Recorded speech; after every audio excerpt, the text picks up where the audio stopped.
जय भीम फ्रेंड्स, आज की इस वीडियो में हम एक्सप्लेन करने जा रहे हैं कि जो पाकिस्तान का जो प्रांत है सिंध, जो कि कभी इंडिया का ही पार्ट हुआ करता था, उसमें बौद्ध लोग काफी रहा करते थे। मतलब बुद्धिज्म का एक तरह से जो सिंध प्रांत है वो गढ़ था बुद्धिज्म का, और बुद्धिस्ट वहां पर मेजोरिटी के अंदर थे। लेकिन ऐसा क्या हुआ कि आफ्टर जब मुस्लिम्स आए, है ना, 5वीं शताब्दी 6वीं शताब्दी के आसपास, वहां पर मतलब बौद्ध धर्म धीरे धीरे खत्म होता गया और मुस्लिम की पॉपुलेशन एकदम से बढ़ गई। इसके क्या रीजंस थे, इसको हम जानने की कोशिश करते हैं। इसके लिए हम बाबा साहब अम्बेडकर की book revolution and counter revolution in ancient India के अंदर आ गए हैं, और हम चलेंगे इसके चैप्टर नंबर 5 के अंदर, जिसमें लिखा हुआ है the decline and fall of Buddhism. ये इसका टाइटल है। इस चैप्टर के अंदर हम चलते हैं। तो हम आ गए हैं chapter number 5 the decline and fall of Buddhism. अब हम चलते हैं उस पर्टिकुलर पैराग्राफ के अंदर जिसमें बाबा साहब ने इस चीज को एक्सप्लेन किया है। बाबा साहब इस बुक में एक जगह बताते हैं कि among the provinces of India which came under Muslim domination, Sindh was the first which was ruled by a Shudra king, but the throne was usurped by a Brahmin who established his own dynasty which naturally separated। मतलब जो मुस्लिम जब लोगों ने जब यहाँ attack किया है ना सिंध पर, जो सिंध सबसे पहले सिंध पे अटैक किया था। सबसे पहले जो सिंध है वही मतलब एक तरह से मुस्लिम्स के अटैक का शिकार हुआ था। तो उस वक्त क्या है, उससे पहले जो सिंध है वो एक शूद्र किंग राइट डायनेस्टी चल रही थी उस वक्त, है ना, जो कि एक बौद्ध डायनेस्टी, और वो शूद्र था और बौद्ध धर्म को मानने वाला था। तो एक बुद्धिस्ट डायनेस्टी बोल सकते हैं, जिसका राजा शूद्र किंग था, ठीक है। लेकिन उसका एक मंत्री था, है ना, उसका मंत्री था चच नाम का, वो ब्राह्मण था, और उसने क्या है षड्यंत्र से उसको मारकर और खुद राजा बन गया, है ना। तो फिर क्या हुआ, जब जो उसका बेटा था दाहिर, राजा दाहिर, जो कि चच का बेटा था, उसके मरने के बाद में राजा दाहिर सिंध का राजा बन गया। और ये राजा दाहिर के टाइम पे ही मोहम्मद बिन कासिम ने यहां पर अटैक किया था सिंध पर, और उस वक्त राजा दाहिर जो कि एक ब्राह्मण था, उसको मोहम्मद बिन कासिम ने खत्म कर वहां पर एक तरह से मुस्लिम राज स्थापित किया था। फ्रेंड्स, अकॉर्डिंग टू चचनामा जो राजा चच के ऊपर जैसे अकबरनामा होता है, ठीक है, अकबर के ऊपर लिखी बुक है। तो जो राजा चच था जिसने शूद्र किंग बुद्धिस्ट शूद्र किंग को मारकर अपना राज्य स्थापित कर लिया था, वहां पर ब्राह्मणों का राज्य स्थापित कर लिया था सिंध के अंदर। तो उस चचनामा के अकॉर्डिंग जो Buddhist of Sindh suffered all sort of indignities and humiliations under the Brahmin rules। Obviously जब वहां पर ब्राह्मण एक राज कर रहा है तो वो बौद्धों पर हर तरह की अत्याचार करना या ह्यूमिलिएशन करना, वो सब चीजें करेगा ही करेगा।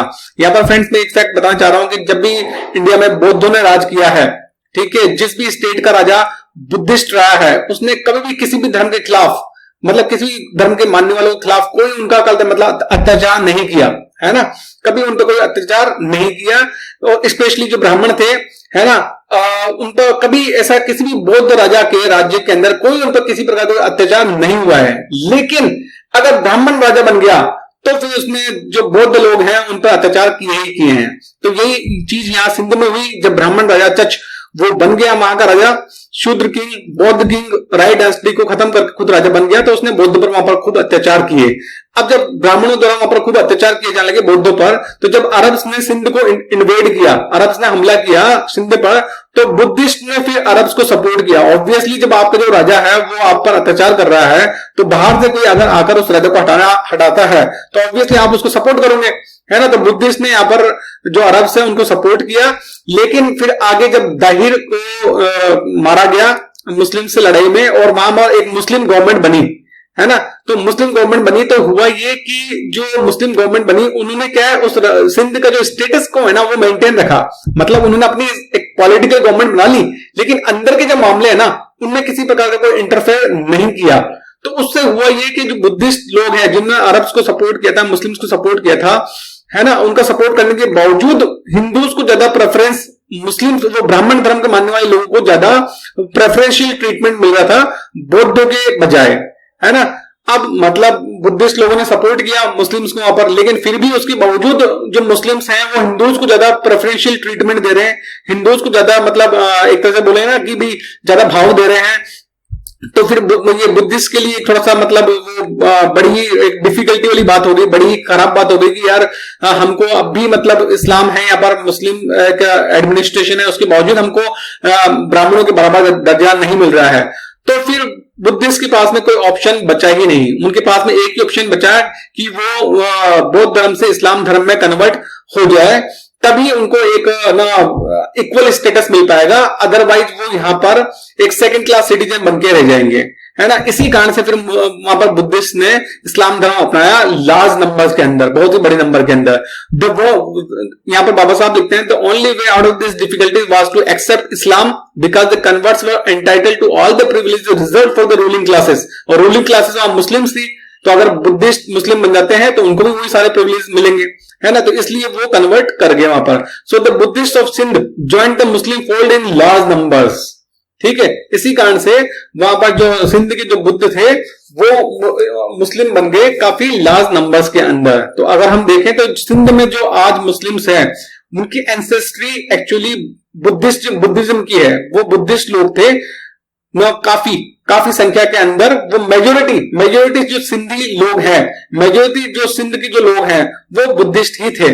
इससे ये बात पूरी तरह से क्लियर हो जाती है। तो फ्रेंड्स, अब हम यहाँ सिचुएशन को देखें तो यार ऑब्वियस है कि पहले जो बौद्ध राज करता था वहां पर, है ना, बौद्ध राजा था, उसको ब्राह्मण ने खत्म कर दिया और खुद राजा बन गया। बौद्धों के राज में ब्राह्मणों पर कोई अत्याचार नहीं हुआ था, लेकिन ब्राह्मणों के राज में जब ब्राह्मण राजा बना तो उन्होंने बौद्ध पर अत्याचार करना स्टार्ट कर दिया। अब जब मुस्लिम्स ने अटैक किया तो ऑब्वियसली बौद्धों ने मुस्लिम को सपोर्ट किया कि हमें ब्राह्मणों के अत्याचार से बचाएंगे। लेकिन हुआ कि जब मुस्लिम एडमिनिस्ट्रेशन वहां पर बन गया, लेकिन उसके बावजूद मुस्लिम्स ने वहां के स्टेटस को चेंज नहीं किया, उस स्टेटस को मेंटेन रखा।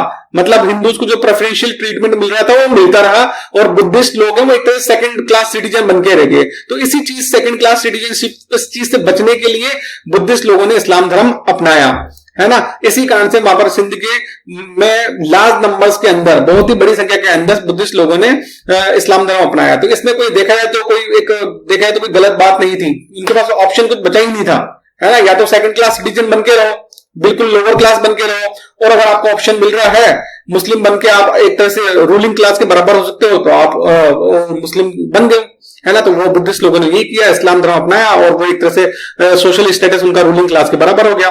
तो ये कारण था कि सिंध के जो बौद्ध हैं वो मुस्लिम बने। तो फ्रेंड्स, आई होप कि जो ये चीज हम कॉन्सेप्ट टॉपिक आपको समझाने चाह रहे हैं वो आपको समझ में आ गया होगा। Thanks for watching the video को ज्यादा से ज्यादा लाइक, कमेंट, शेयर, सब्सक्राइब ज्यादा से ज्यादा करें। जय भीम।